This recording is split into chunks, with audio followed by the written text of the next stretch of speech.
पेशवाओं को क्रम में व्यवस्थित कीजिए। कह रहा बाजीराव प्रथम, फिर बालाजी बाजीराव, फिर बालाजी विश्वनाथ और फिर माधवराव प्रथम।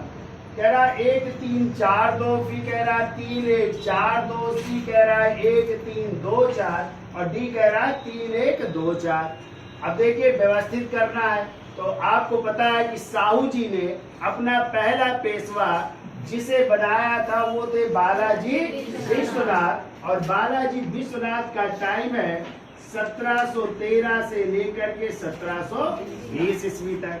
फिर इसके बाद जो है अगले पेशवा बने थे बालाजी विश्वनाथ के बेटे जिनका नाम है बाजीराव प्रथम। इनका टाइम है 1720 से लेकर के 1740 ईस्वी तक, और इन्होंने ही मराठा पताका को कटक से लेकर के अटक तक फहरा दिया था, और शिवाजी के बाद गोरिल्ला युद्ध प्रणाली का जन्मदाता भी इसे माना जाता है, मतलब प्रयोग किया बाजीराव प्रथम। और इन्हीं का संबंध था मस्तानी बेगम से, तो बाजीराव मस्तानी नाम सुना है, फिल्म भी आई है, तो यही बाजीराव प्रथम है।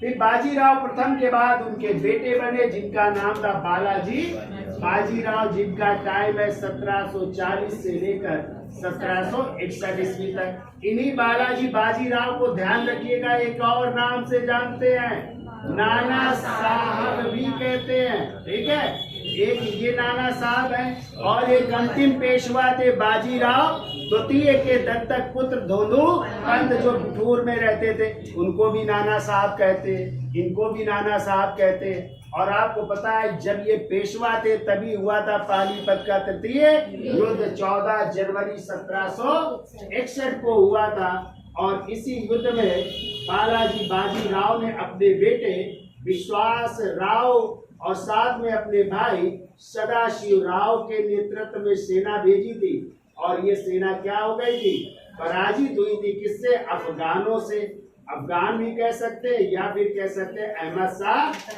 अब्दाली ने इनको जो है पराजित किया था। तो इस तरह मराठों की इसमें पराजय हुई थी, और मराठों की तरफ से तोप खाने का नेतृत्व किसने किया था? इब्राहिम गांधी, वो भी मारा गया था, ठीक है। तो ये घटना हुई थी किसके समय? बालाजी बाजीराव को, और इस सदमे को बर्दाश्त नहीं कर पाते और उनकी क्या हो जाती है? मृत्यु।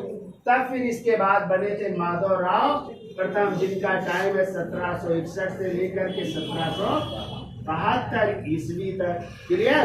तो अब आप लोग मिला लीजिए। तो सबसे पहले कौन होंगे? तीसरा बालाजी विश्वनाथ, फिर कौन होंगे? बाजीराव प्रथम, यानी 3 1 2 4, और 3 1 2 4 कौन सा है? डी आंसर है, तो आंसर हो जाएगा ठीक।